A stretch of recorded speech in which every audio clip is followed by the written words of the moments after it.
Another unfortunate result of this flood is that it hit during calving season for many producers. I was joined by Nebraska Extension ag economist Dr. Matt Stockton to get an idea of what this disaster means for the beef sector.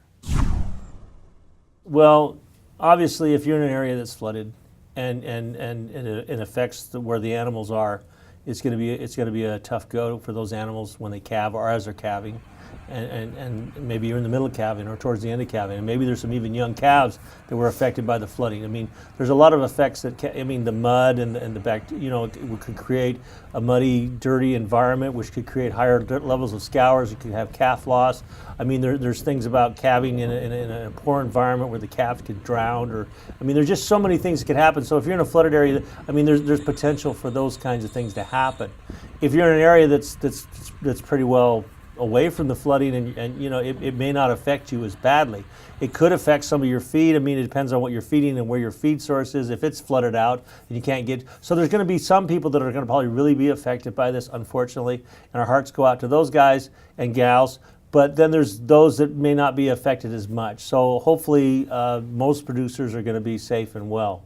And any idea on what any of the short or long-term impacts in the Nebraska cattle market is going to be? Well, I'm not sure that you're going to lose enough animals where it's going to hurt anything or help anything. I don't think you're going to lose enough animals that you're going to actually increase prices because there's a shortage of cattle. I think right now we have a surplus in the beef, and so I'm not sure that that's going to help that much, if it helps at all, or it may help but may not be measurable.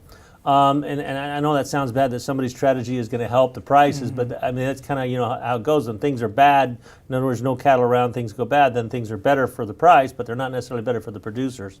So but I don't see huge effects at this point. I think that if you had a lot of reports of a lot of cattle dying, like a disease or something, I think that you'd have a lot bigger impact with something like that. But this is going to affect individual producers most definitely. There's going to be individuals that are affected greatly. It's going to affect their income and their things. So I think that needs to be recognized.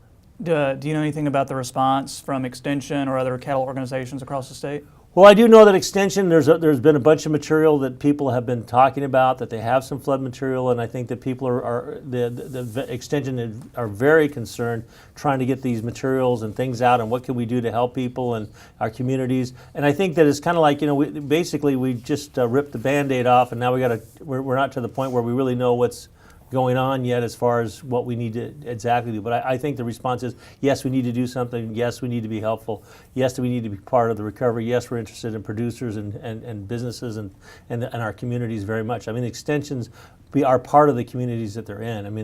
They're just there. So I really think that, that we are working on that, very much so. And the losses from this are going to be realized a lot more in the coming weeks, but as of right now, any advice on what cattle producers can do in the coming weeks? Don't panic. Don't panic. Take it one day at a time. Do your best. Recognize it. A lot of times, hopefully, the initial perception of the damage is worse than it actually is. Hopefully that'll be the case. But don't panic. There are people out there that are concerned and want to be helpful. And I know that it's hard and it's a bad situation for those that are affected, and especially and those that have lost their lives. That's even obviously a bigger tragedy. But I really think that we have the ability in Nebraska, and the people here are the kind of people that help each other. And I think people have good neighbors, and there's a lot of good things are going to become because people help other people.